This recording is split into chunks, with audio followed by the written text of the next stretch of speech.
Hello students, welcome to our channel Shweta study point. Students, आज का हमारा टॉपिक है पानीपत का प्रथम युद्ध। अगर हम बात करें इस टॉपिक की तो ये टॉपिक बहुत ही ज़्यादा इम्पॉर्टेंट है, क्योंकि ये अक्सर इतिहास के प्रश्न पत्र में पूछा जाता है। ये क्वेश्चन हमेशा क्वेश्चन पेपर में आता ही आता है, तो इसलिए आप सभी प्लीज़ वीडियो को स्किप मत करिएगा, वीडियो को पूरा देखिएगा। और अगर वीडियो आप सभी को पसंद आए तो वीडियो को लाइक और शेयर ज़रूर करिएगा। इससे पहले कि मैं वीडियो में आगे बढ़ूं, मैं आपसे यह बताना चाहूँगी कि अगर आप मेरे चैनल पर नए हैं और आपने अभी तक मेरे चैनल को सब्सक्राइब नहीं किया है तो प्लीज़ चैनल को सब्सक्राइब कर दीजिए और साथ ही साथ बेल आइकन को ज़रूर प्रेस कर दीजिएगा, जिससे कि आपको मेरी लेटेस्ट वीडियो की अपडेट मिल सके।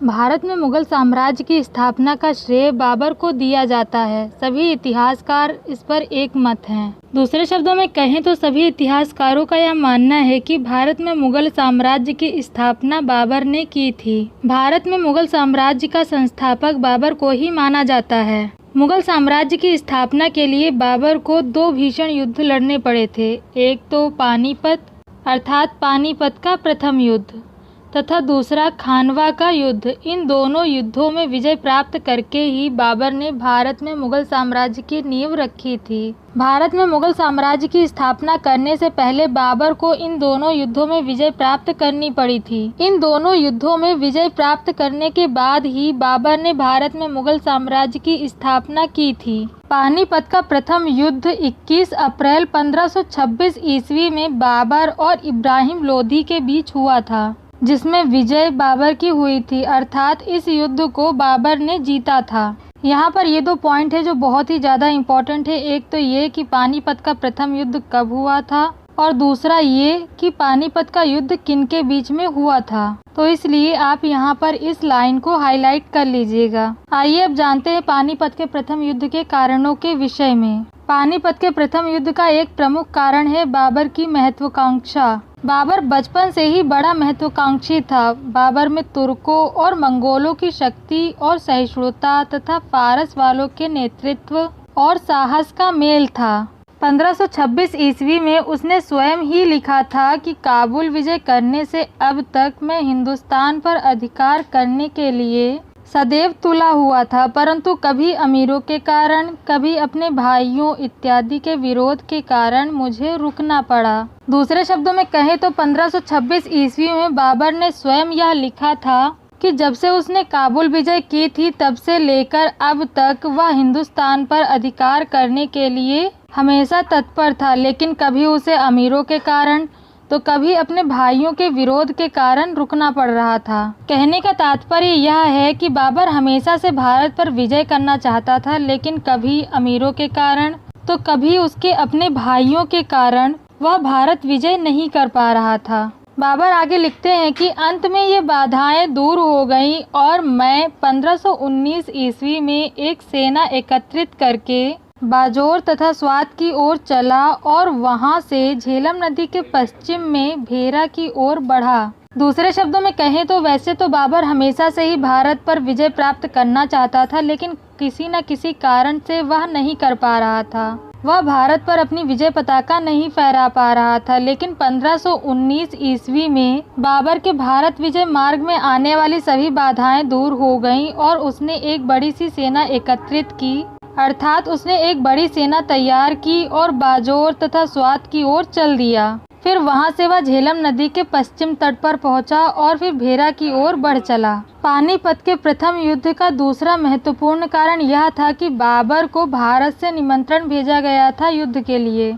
भारत से बाबर के पास अनेक ऐसे निमंत्रण आ चुके थे जो बाबर को भारत विजय करने के लिए प्रेरित कर रहे थे। विशेषकर पंजाब के सूबेदार दौलत खां लोधी, इब्राहिम लोधी के चाचा अलाउद्दीन और राणा सांगा ने बाबर को निमंत्रण भेजकर भारत पर आक्रमण करने के लिए प्रेरित किया था। बाबर को भारत पर विजय प्राप्त करके अपनी महत्वाकांक्षा को पूरा करने का इससे अच्छा अवसर नहीं मिल सकता था, जितना अच्छा अवसर उसे इन निमंत्रणों के द्वारा मिला।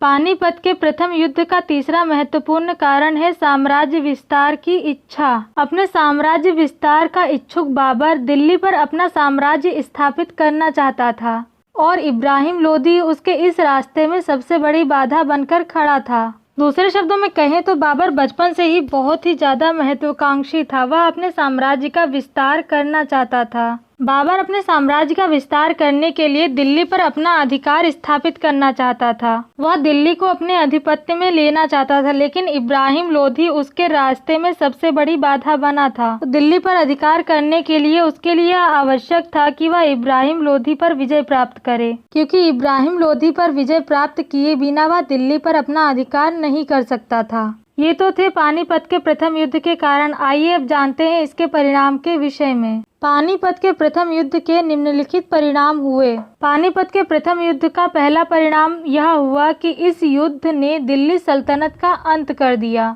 दूसरे शब्दों में कहें तो पानीपत के प्रथम युद्ध के कारण दिल्ली सल्तनत का अंत हो गया। इस युद्ध का दूसरा परिणाम यह हुआ कि भारत में एक नए राजवंश मुगल राजवंश की स्थापना हुई। दूसरे शब्दों में कहें तो भारत में एक नए राजवंश का उदय हुआ, जो कि मुगल राजवंश के नाम से जाना गया। इस युद्ध का तीसरा परिणाम यह हुआ कि भारतीय इतिहास में एक नवीन युग का प्रारंभ हुआ। इस युद्ध के परिणाम स्वरूप लोधी वंश का अंत हो गया और मुगल वंश की स्थापना हुई। इस युद्ध का एक परिणाम यह हुआ कि लोधी वंश की शक्ति खंड खंड हो गई और भारतवर्ष की सर्वोच्च सत्ता तुर्कों के हाथ में चली गई। दूसरे शब्दों में कहें तो इस युद्ध ने लोधी वंश की शक्ति को छिन्न भिन्न कर दिया और भारतवर्ष की जो सर्वोच्च सत्ता थी वो तुर्कों के हाथ में चली गई। अभी तक हमने ये जाना कि पानीपत के प्रथम युद्ध के क्या कारण थे और उसके क्या परिणाम हुए। आइए अब जानते हैं कि पानीपत के प्रथम युद्ध में बाबर की सफलता के क्या कारण थे, अर्थात वे कौन से कारण थे जिनके कारण बाबर को इस युद्ध में सफलता प्राप्त हुई। इस युद्ध में बाबर की सफलता के अनेकों कारण थे, जिनमें से कुछ इस प्रकार हैं। बाबर की विजय का सबसे मुख्य कारण था तोपों का प्रयोग और तुलुगमा युद्ध नीति को अपनाना। दूसरे शब्दों में कहें तो बाबर ने इस युद्ध में तोपों का प्रयोग किया था और उसने तुलुगमा युद्ध नीति को अपनाया था, जिसके कारण बाबर को इस युद्ध में विजय प्राप्त हुई थी।